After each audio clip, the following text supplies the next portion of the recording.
Hi, I'm Keith D. Franks from Cutlass Board Games. This is a pitch video for my game, Murders at Tealwoods Manor, to be considered for the Tabletop Game Designers of Australia Take My Money Award.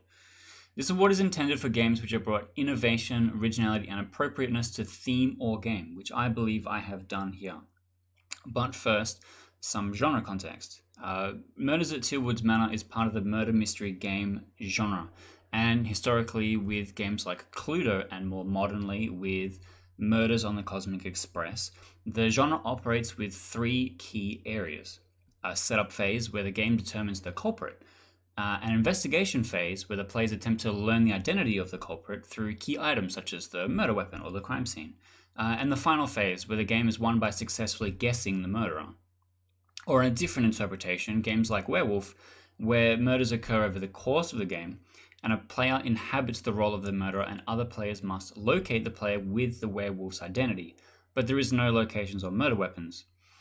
Now, Murders at Tealwoods Manor is considered a device of this structure. The setup phase has you learn who the murderer and investigator are, and the crime hasn't been committed yet. And the investigation phase is no longer about learning the identity of the murderer, but trying to manipulate the game so that the specific guests live or die, including the murderer or the investigator.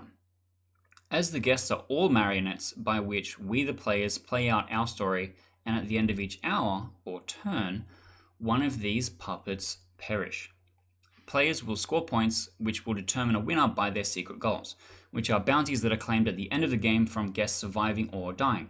Part of the deduction element comes into play trying to discern which guests are important to which player, and the locations of the hidden guests as they move about the manor.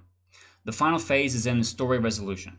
Over the course of the game, the investigator collects clues as to who the murderer is. And at 6 clues collected, they discover who the murderer is and is able to arrest them if the players are able to get them into the same room before midnight. Or the murderer goes on a killing spree at midnight and then escapes. To the player, these outcomes are climactic story beats, but also mechanically important, as you might score points for the death of the murderer, and you are therefore invested in the tangling story of these two forces. But you might also be invested in the story of the innocent bystander who very narrowly avoided death at every hour, as each room could be the location of the next crime scene. I think that the Take My Money Award is a good fit for Murders at Tealwoods Manor, but it would also be a great help as we approach our self-publishing journey for this game later this year on Kickstarter.